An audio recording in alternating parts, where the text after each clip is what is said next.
اهلا بيكم. انا اسف على الصحبة الطويلة، كانت تقريبا 2 أو 3 يعني انا اسف، مش عارف اقول ايه. بصوا بقى، الفيديو ده هيكون عليه اخبار عن القصة وحاجات كتيرة، فيعني جهزوا مشروبكم وشغلوا التكييف كده واعملوا كل حاجة حلوة، ولا بقى نخش على الفيديو. قصة هتكون مش مانجا، هو انا مش عارف انا هخليها ايه، ولكن مش مانجا، او ممكن مش انزلها او هنزلها، يعني هنزلها او لا، ولكن الموضوع عامة بتاع القصة هينزل بأي طريقة، ولكن مش كمانجا بقى للأسف، او مش عارف، مش ممكن مش ينزل، بس انا هحاول انشره بأي طريقة.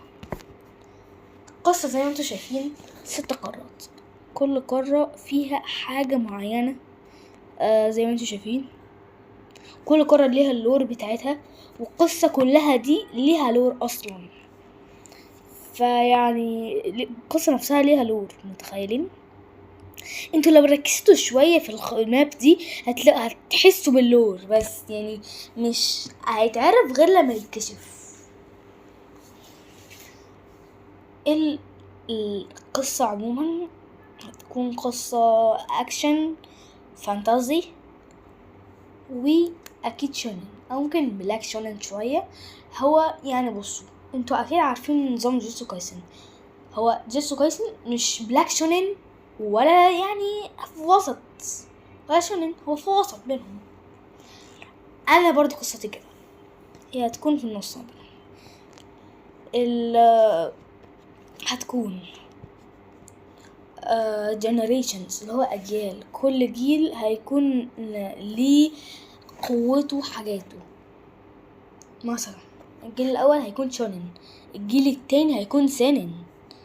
شونن يعني أكشن فانتازي وولد البطل، سينن يعني أكشن فانتازي وبس بنت البطل بقى.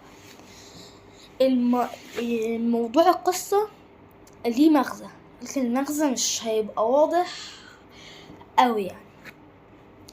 هو الفيديو جاي ان شاء الله هيكون فيديو العاب، وهننزل عن جنشن امباكت، ويعني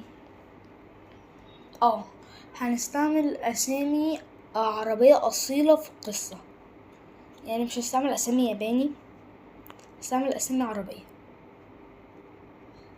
والقصة برضو يعني لو هنزلها ان شاء الله، يعني هنزلها على كذا حتة وكده،